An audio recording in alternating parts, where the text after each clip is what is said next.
Assalamualaikum warahmatullahi wabarakatuh. Alhamdulillah, alhamdulillahi rabbil alamin. Allahumma salli wa sallim wa barik ala sayyidina Muhammad. Subhanaka la ilma lana illa ma 'allamtana innaka antal alimul hakim. Shadaqallahul azim. Puja puji syukur kita atas kehadirat Allah Subhanahu wa taala, yang mana atas nikmatnya lah, atas rahmatnya lah kita bisa bertemu lagi di bulan suci Ramadan ini, yang mana bulan ini adalah bulan penuh ampunan, bulan penuh dengan berkah, bulan penuh dengan rahmat. Sekurang-kurangnya, seringan-ringannya lisan kita melafazkan kalimat Alhamdulillahi Rabbil Alamin. Selawat berbingkaikan salam marilah kita haturkan kepada roh junjungan alam, yakni baginda Nabi besar Nabi Yuna Muhammad sallallahu alaihi wasallam, bil kalimah Allahumma sholli wa sallim ala sayyidina Muhammad. Kaum muslimin dan muslimat yang dirahmati Allah, dalam kesempatan yang mulia ini, kesempatan yang baik ini, saya akan membahas rahasia malam dan rahasia subuh. Kita sudah tahu sholat itu terbagi dua, ada yang namanya sholat fardu dan ada yang namanya sholat sunnah. Dan kita juga sudah tahu kalau sholat fardu itu mesti wajib kita laksanakan, sedangkan sholat sunnah tidak wajib kita laksanakan. Tetapi di sini ada keistimewaan yang dimiliki oleh sholat sunnah.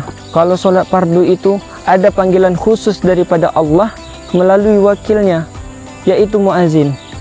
Setiap hari muazin melafazkan kalimat hayya 'alas shalah, marilah sholat. Kita seharusnya merasa malu kalau kita tidak beribadah kepada Allah, padahal Allah setiap hari memanggil kita 5 kali 5 waktu melalui muazin. Dan kita lebih malu lagi jika di malam itu Allah sendiri yang memanggil kita, tidak melalui wakil lagi, tidak melalui muazin lagi.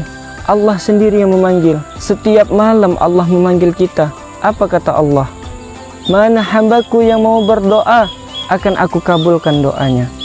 Mana hambaku yang mau beristighfar, yang mau meminta ampun, akan aku ampuni dosanya. Mana hambaku yang sedang susah, kata Allah, akan aku mudahkan kesusahannya. Setiap malam Allah memanggil kita. Apa balasan kita? Apa respon kita? Kita balas dengan tidur yang mengorok, kita balas dengan tidur yang nyenyak. Kaum muslimin dan muslimat yang dirahmati Allah, salah satu rahasia malam adalah bahwa sholat malam itu ialah sebaik-baiknya ibadah sesudah sholat wajib, sebaik-baik ibadah sesudah sholat fardu. Mengapa? Sebab kita beribadah tidak ada yang memaksa, tidak ada paksaan, tidak ada orang yang melihat, betul-betul murni ikhlas di hati.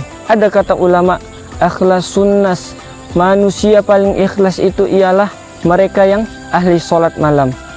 Yang paling jujur perkataannya ialah mereka yang ahli sholat malam. Sebab apa dia sholat malam? Tidak ada yang paksa, tidak ada maslahut dunia. Ia betul-betul lillahi ta'ala. Ia rela meninggalkan tidurnya yang nyenyak, dia rela meninggalkan tidurnya yang enak. Mungkin di saat itu badannya lemah, badannya lelah, tetapi dia tetap bangun di tengah malam untuk melaksanakan sholat malam, lalu ditutup dengan sholat witir. Gurunya Syekh Ali Jaber bernasihat kepada beliau, la yakhlu lailuka min salasi rakaat. Jangan sampai terlewat satu malam kecuali sholat 3 rakaat, yaitu sholat witir. Kata Rasulullah, berwitirlah, berwitirlah kata Rasulullah. Apapun keadaan kita, walaupun kita dalam keadaan duduk, kita duduk di tempat, jagalah sholat witir.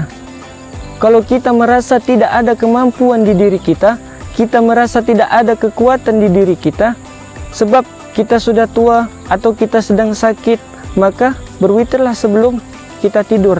Karena Rasulullah Shallallahu Alaihi Wasallam pernah berwasiat kepada Abu Hurairah, wa an utira qabla an anam. Kata Abu Hurairah bahwasanya Rasulullah menyuruh agar aku sholat witir sebelum aku tidur. Nah, kalau kita khawatir tidak sempat mengerjakan sholat witir, maka witirlah sebelum kita tidur. Karena inilah wasiat Rasulullah. Kaum muslimin dan muslimat yang dirahmati Allah, selepas sholat witir, sambil menunggu azan subuh, isi dengan istighfar. Sempatkan membaca istighfar. ada orang datang kepada Syekh Ali Jaber, dan orang itu bertanya, "Ya Syekh, saya sudah sholat tahajud, sudah sholat malam, tapi masih ada waktu sebelum azan subuh, sekitar 10 atau 20 menit. Apakah bagus saya membaca Al-Quran, atau adakah amalan yang lebih baik, yang lebih bagus saya baca?" kata orang tersebut. Lalu Syekh Ali Jaber menjawab, "Lebih baik istighfar daripada membaca Al-Quran." Kenapa Syekh Ali Jaber menjawab seperti itu? Karena Allah memuji orang-orang yang beristighfar di waktu sahur. Apa kata Allah di dalam Al-Quran surah Az-Zariyat ayat 17-18? "Kanu qalilan minal laili ma yahja'un wa bil asharihum yastaghfirun." Kata Allah, di dunia mereka sedikit sekali tidur di waktu malam dan selalu memohon ampun di waktu pagi sebelum fajar. Banyak ayat yang lain menggambarkan Allah itu memuji, Allah senang kepada orang yang ahli istighfar di waktu sahur. Allah gambarkan di sini mereka sedikit sekali tidur di waktu malam.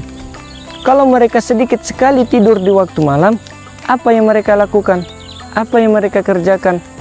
Ialah sholat. Walaupun kita banyak sekali tidur, tapi ada sedikit sholat malam yang kita kerjakan, itu tidaklah mengapa. Tapi jangan sampai kita banyak tidur tapi tidak ada mengerjakan sholat malam sama sekali. Ada hikmah di dalam bahasa Arab, kalau kita tidak bisa bawa semua, jangan ditinggalkan semua.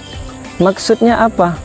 Kalau kita tidak bisa lama sholat malam, jangan tidak sholat malam sama sekali. Walaupun hanya 2 rakaat yang kita kerjakan, lalu kita tutup dengan witir, itu pun sudah alhamdulillah. Tapi kalau kita mengerjakannya muttaqin, itu lebih mantap lagi, lebih tinggi lagi. Dia sedikit tidur tapi lama sholat malamnya.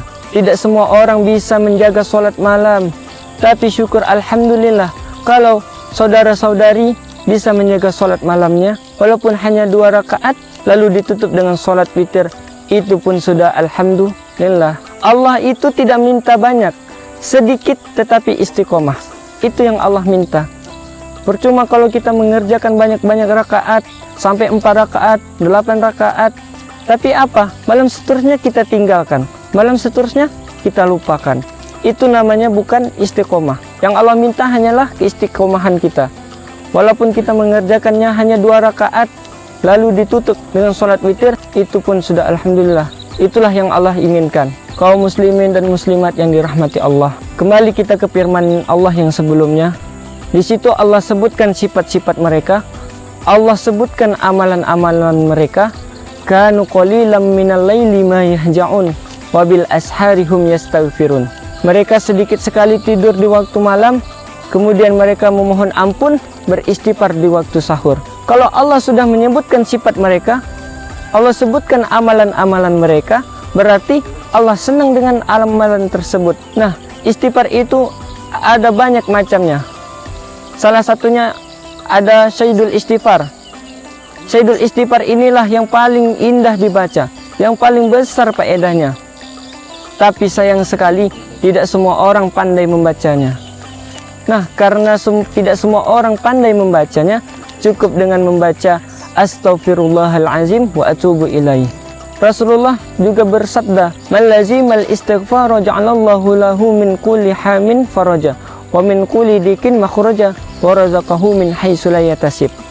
Kata Rasulullah, barang siapa yang istiqomah beristighfar, akan Allah berikan kemudahan dari segala kesusahan. Kata Rasulullah, barang siapa yang istiqomah beristighfar, maka akan Allah berikan kemudahan dari segala kesusahan, dari setiap kesulitan akan Allah berikan jalan keluarnya. Bukan itu saja, wa razaqahu min haitsu la yahtasib, akan Allah berikan rezeki dari arah yang tidak diduga-duga. Istighfar itu adalah kuncinya rezeki. Rezeki itu ada terbagi 2. Ada yang namanya rezeki maklum wa ikhtiar. Kita bekerja, terima gaji. Akhir bulan, terima gaji. Itu namanya rezeki maklum. Kita bekerja, cari rezeki, cari nafkah, dapat. Jual barang, dapat. Jual mobil, dapat. Itu semua adalah rezeki maklum. Ada yang namanya rezeki ghairu maklum. Rezeki yang kita tidak tahu, tidak ada yang tahu. Itu adalah rezeki yang datang tanpa kita hitung, di luar hitungan kita, di luar dugaan kita. Kita tidak menyangka dari mana rezeki itu datang. Bagaimana bisa kita mendapatkan rezeki yang tidak kita sangka-sangka? Yaitu dengan beristighfar. Istighfarlah yang Allah jaminkan rezeki itu akan datang. Semoga kita bisa istiqomah menjaga amalan-amalan tersebut, sehingga Allah senantiasa memberikan keberkahan untuk kita dan keluarga-keluarga kita semua. Mungkin hanya ini yang dapat saya sampaikan. Lebih dan kurang saya mohon maaf. Wabillahi taufik wal hidayah. Summa salam. Assalamualaikum warahmatullahi wabarakatuh.